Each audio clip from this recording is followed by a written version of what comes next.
This is the first time I'm putting this out here, so I'm kind of wanting to just jump into the piece so I can get it out the way, get those nerves off.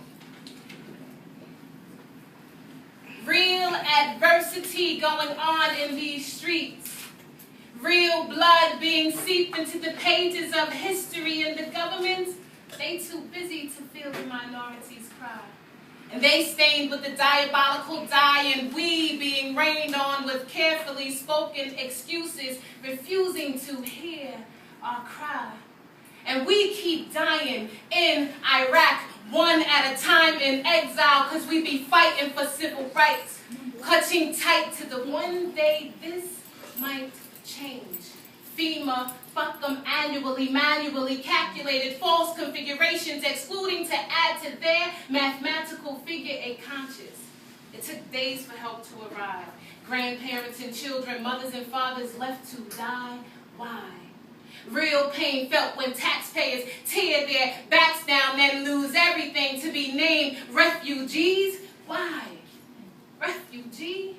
They always trying to loosen the tie that ties us to America. But we never asked to be here. We never asked to be raped, displaced, sold, renamed, tamed by mental bondage, culturally insane, misled, misfed. But remember they said all men are created equal. Do me a favor and burn that constitutional lie. Ban all this poorly orchestrated bullshit.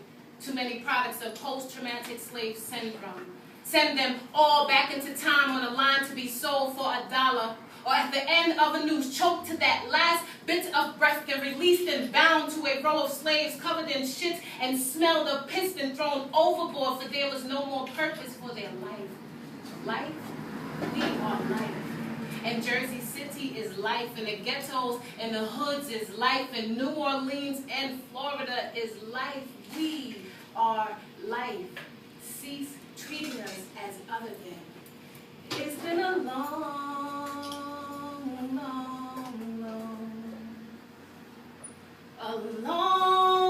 time coming, but I know